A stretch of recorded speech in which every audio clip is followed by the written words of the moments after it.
Ya, buat teman-teman semua tonton konten saya sampai kelar ya, biar nggak salah paham. Buat kadrun-kadrun, sama juga, sampai kelar juga, biar tambah puyeng. Detak! Ya, Ketua Umum Partai Nasdem Surya Paloh mengusulkan duet. Disebut duet pemersatu bangsa antara Anies Baswedan dan Ganjar Pranowo saat diskusi dengan Presiden Joko Widodo atau Jokowi. Terucap dari mulut Om Surya Paloh alias Om Brewok bahwa dia menghadap Presiden Jokowi dan mengajukan sepasang calon capres dan cawapres dengan label duet pemersatu bangsa.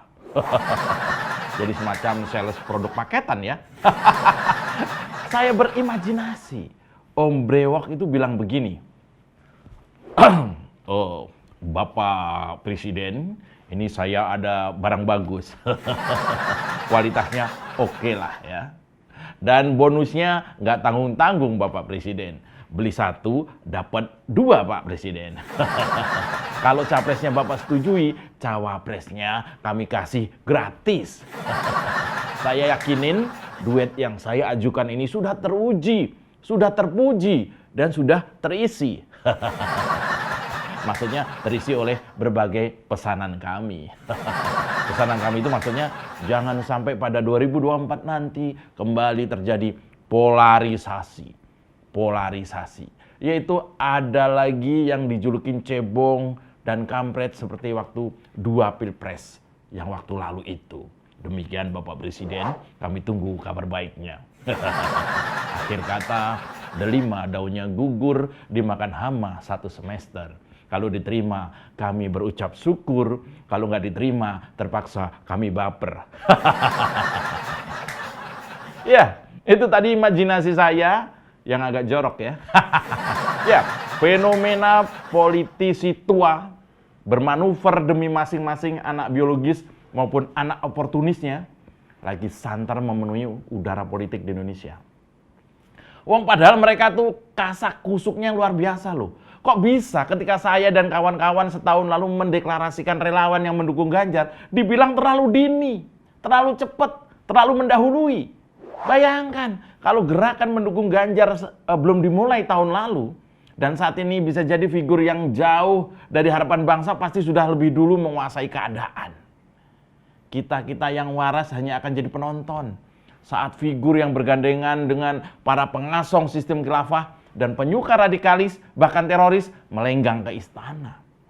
Kita hanya akan jadi saksi sejarah ketika Pancasila bukan dikuatkan sebagai pemersatu bangsa, tapi malah dilemahkan dengan menerima para perongrongnya seperti HTI, EPI, PKI yang jelas-jelas anti Pancasila dan demokrasi. Kita bukan mencari duet pemersatu dengan cara mencampur yang busuk dengan yang baik. Kita bukan mencari duet pemersatu dengan cara mencampur bapak politik identitas dengan yang nasionalis.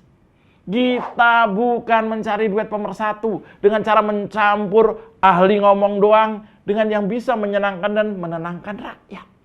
Kalau yang dimaksudkan Surya Paloh itu adalah pasangan Anies sebagai capres dan Ganjar sebagai cawapres, ini sih ngasal.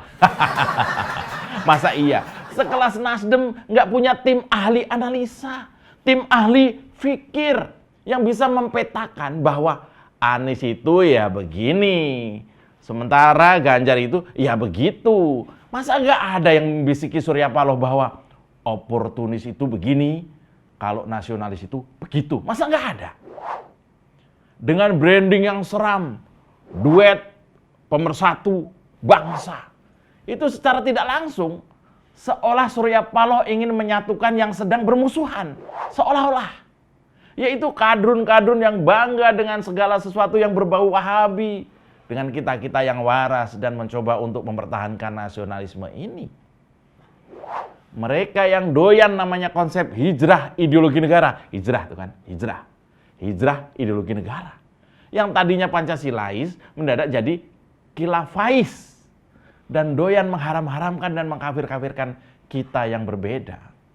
Dengan kita-kita yang peduli dengan Bhinneka Tunggal Ika, kita-kita yang paham bahwa berbeda suku dan agama ini adalah kenyataan yang harus kita terima. Saya duga Saya menduga Om Surya Paloh ingin menyederhanakan masalah besar negara ini, yaitu masuknya ideologi sistem khilafah, radikalisme, wahabisme menjadi sesuatu yang dimaafkan, bahkan dicampur dengan nasionalisme. Apakah Om Surya Paloh tahu soal organisasi Khilafatul Muslimin yang sampai punya lembaga sekolah, kampus, dan punya kewarganegaraan sendiri di dalam negara Indonesia? Apakah Om Surya Paloh tahu bagaimana perjuangan para penjaga Pancasila, para penegak keberagaman yang remuk, redam, dihajar oleh kadrun-kadrun? Apa Om Surya Paloh juga tahu bau anyir darah Bang Ade Armando di depan gedung DPR itu baru juga hilang? Dia hancur akibat radikalisme yang terjadi di depan hidungnya. Dan semua itu mau dikemas dengan mudah, dengan gampangin, dikemas dalam branding duet pemersatu bangsa. Pak Paloh, radikalis dan pelaku politik identitas bukan buat diajak jalan bareng, Pak. Bukan. Tapi dibuang jauh-jauh karena itu adalah kejahatan politik yang imbas menunggang agama itu menjadikan suasana di masyarakat itu seperti yang sering Bapak atau medianya Bapak liput. Berantakan, Pak. Pak Jokowi dan jajarannya saat ini sedang meredam dan menghantam para radikalis. Salah satunya bisa saja disebabkan anak politik kesayangan Bapak ketika menggunakan segala cara termasuk politik menunggang sara waktu Pilgub Jakarta 2017. Yang kayak gini kok Om Paloh promosiin kemana-mana. Teliti sebelum membeli, Pak Paloh. Kalau Bapak nggak peduli imbas buruk bagi partai Bapak, yaitu menurun tajam hasil survei Partai Nasdem sampai di bawah 4% katanya, ya nggak apa-apa, itu partainya Bapak. Bodoh amat. Tapi kalau sampai pelaku politik identitas lantas berjaya dan menjadi presiden dengan strategi yang sama ketika Pilgub dulu, maka Bapak nggak akan kuat menanggung derita akibat kecerobohan Bapak mendorong figur yang salah. Bapak politik identitas kok didukung Surya Paloh. Bikin kesel aja nih Om Brewok. Males ketawa saya. Tarik Bambang. Sedikit disenggol lapor polisi, padahal doyan nyenggol tanpa basa-basi. Orang ngebanyol kok disomasi. Oh sial, semua salah Jokowi. Oh no, ini negara gua. Oposisi gak ada otaknya. Bangsat! Masih kesel saya terus terang. Tadinya saya mau bilang yo, tapi males. Bapak politik identitas kok didukung Surya Paloh. Malas ketawa saya. Benar, Mas. Usulan duet pemersatu bangsa yang dicetuskan oleh Ketua Umum Partai Nasdem Surya Paloh saat diskusi dengan Presiden Joko Widodo untuk kontestasi pemilihan Presiden 2024, menurut saya hanyalah pemanis buatan yang cuma enak didengar. Usulan Om Surya Paloh kali ini nggak sensitif. Seperti biasanya kan sensitif ya nih. Ini enggak. Duet tersebut, kata Surya Paloh, demi menghentikan polarisasi. Ini pendapat yang aneh. Masa mau menghentikan polarisasi malah ngajak salah satu sumber masalah polarisasi untuk jadi capres. Ini satir, Pak. Kayak menawarkan minuman madu, tapi pakai gelas beracun. Males saya ketawanya. Kalau mau menyatukan yang menurut Om Surya Paloh terjadi polarisasi tadi, coba Pak bongkar penyebabnya dulu, Pak. Penyebab pertamanya dibongkar.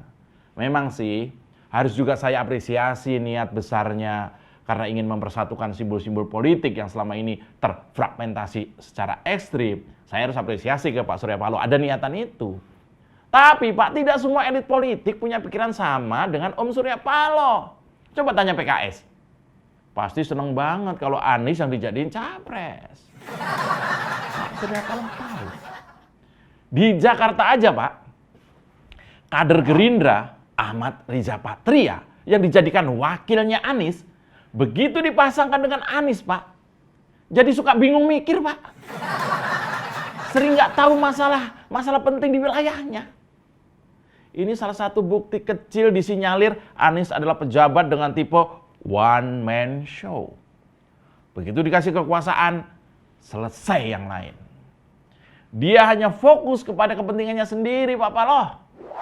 Kayak gini kok didukung Surya Paloh. Malas ketawa saya.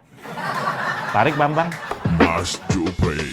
Mau kemana kawan, tanpa arah tujuan, cari masalah rawan, urus saja masa depan. Halo, kawan. Nah, menurut saya, pada level elektoral, arus pemilih, nggak bagus kalau Anies Ganjar diduetkan di Pilpres nanti. Karena pemilih bakal pusing. Dan kalau pemilih pusing, mereka bakal males nyoblos, Pak Paloh. Pemilu sepi. Itu karena masing-masing basis pemilih sama-sama kabur, Pak. Yang suka sama Ganjar tapi benci sama Anies kabur. Males lah. Ganjar kayak gitu. Yang suka sama Anies tapi nggak suka sama Ganjar kabur juga. Nggak suka lah. Males Anies begitu. Boro-boro mikir soal persatuan. Yang ada nyumpahin siapapun yang punya ide menyatukan barang rusak dengan barang bagus di Pilpres. Termasuk Pak Paloh. Bapak mau disumpahin. Apalagi kalau Bapak sampai disumpahin sama kameraman saya. Sedih, Pak. Kopi, Pak. Nih, kopi itu pahit, Pak. Tapi gulanya manis. Kalau disatukan, jadi minuman kopi. Tapi tetap perlu air. Artinya, kalau analogi air adalah rakyat, maka proses penyatuan hendaknya mendengar suara rakyat juga, Pak. Bukan suara oligarki. Bapak jangan egois dong. Bapak kayak istri saya aja egois. Kalau mau menyelesaikan masalah polarisasi, mau membuat persatuan lebih konkret, mulailah dengan menghadirkan capres-capres yang bersih dari pengaruh polarisasi, Pak Paloh. Capres-capres yang jauh dari radikalis. Capres-capres yang ngerti kalau menunggang politisasi agama itu adalah biang kerok anti persatuan. Pelaku politik identitas itu, Pak Paloh, adalah orang egois yang hanya berpikir soal jabatan publik, yang nggak peduli dengan keselamatan republik. Kayak gini kok didukung sama Surya Paloh. Males ketawa saya. Demikian oposisi 69 FM. Tetaplah malas, terutama menghadapi egoisme politisi yang tidak berpihak kepada akal waras. Salam letak. Tarik Bambang. Sedikit disenggol lapor polisi, padahal doyan nyenggol tanpa basa-basi. Orang ngebanyol kok disomasi. Oh sial, semua salah Jokowi. Oh no, ini negara gua. Oposisi gak ada otaknya. Bangsat! Kita dukung aksi melawan intoleran, radikalisme, dan juga terorisme demi Indonesia yang lebih baik dengan cara subscribe di kanal 245 TV. Makasih.